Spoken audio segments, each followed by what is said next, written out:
Strategija razvoja urbanog područja Loznice je planski dokument razvoja po pravilima Evropske unije. Preliminarni obuhvat te strategije podrazumeva urbano područje grada, katastarske opštine Loznicu i Banju Koviljaču, ali i kulturni predeo Tršić-Tronoša, kao i predeo izuzetnih odlika planine Cer, koji je u postupku zaštite. Navela je Dragana Jovanović, glavni gradski urbanista i koordinator radne grupe za izradu strategije.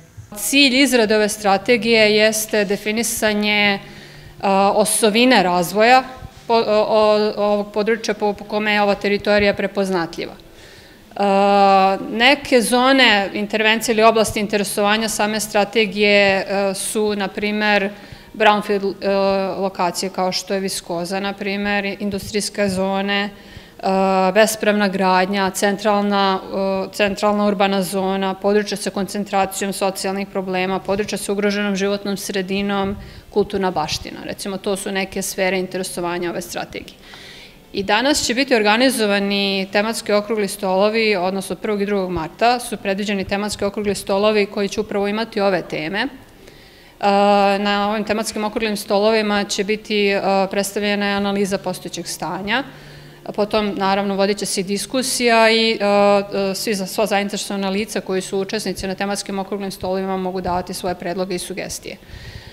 Tematski okrugli stolovi se organizuju, kao što sam rekla, 1. i 2. marta u Kulturno-obrazovnom centru u Tršiću, u organizaciji UPRO Plus tima i Gradske uprave grada Loznica i pozvani su učesnici, odnosno kao učesnici su pozvani stručna lica iz institucija raznih, iz zavoda, recimo Zavod za zaštitu prirode, Zavod za zaštitu spomenika kulture, iz javnih preduzeća, iz gradske uprave, ali pošto je recimo jedna od tema i ekonomski razvoj, pozvani su i privrednici, predstavnici raznih udruženja i tako dalje.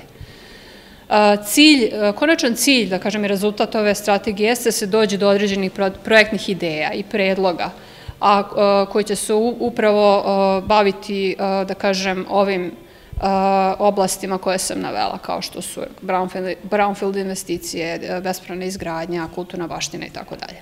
Nakon okruglih stolova, krajem aprila trebalo bi da bude organizovan javni forum, a potom i likovni konkurs za najmlađe na temu Moj grad u budućnosti. Postupak izrade strategije trebalo bi da bude završen u junu mesecu ove godine, a nakon javne rasprave trebalo bi da bude upućen u proceduru donošenja na sednici lokalnog parlamenta. Grad Loznica je primer dobre prakse u realizaciji mnogih projekata i programa na nivou cele Srbije. Izrada strategije razvoja urbanog područja je samo jedan od primera gde ćemo to i dokazati i potvrditi da smo jedna od lokalnih samouprava koja uvek preuzima različite obaveze i pokazuje svoju odgovornost, poručio je Dejan Stalović, gradski menadžer, koji je u ime grada otvorio današnji skup u Tršiću.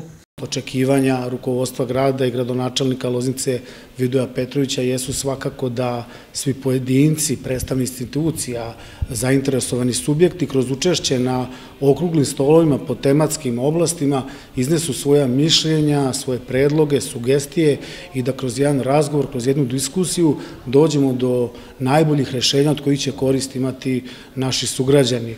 I svakako iskoristit ću priliku da se zahvali Ministarstvu za evropske integracije, UNOPS-u, EU-PRO Plus timu, koji su ovaj put prepoznali grad Loznicu kao pouzdanog partnera i da svakako poželim svima uspešan rad.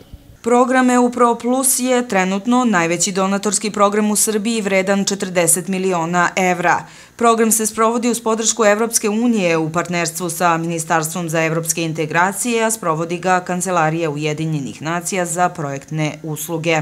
Grad Loznica je izabran zajedno sa još 11 gradova, odnosno teritorija, za testiranje instrumenta koji se odnose pre svega na kreiranje ovih strategija, za teritorijalnih strategija, konkretno u slučaju grada Loznice, to je strategija za urbani razvoj, odnosno strategija urbanog područja, a imamo i veće teritorije koje podrazumevaju izradu tih strategija za integralne teritorijalne investicije. Koncept je vrlo sličan, samo što je obuhvat teritorije različit i ovi instrumenti su pre svega specifični jer nemaju obavezu poštovanja administrativnih granica, već gledaju funkcionalne relacije i neke specifičnosti određene teritorije kako bi se na najbolji način valorizovalo to što postoji, što je bitno pre svega za lokalni identitet, a takođe i za neke unutrašnje potencijale, ljudski kapital i takođe nešto što je vezano za industrijsko kulturno nasleđe, a takođe za neke inovacije ukoliko je moguće da se to na neki način uobliči i da se ova sredina izdvoje od neke druge u odnosu na to.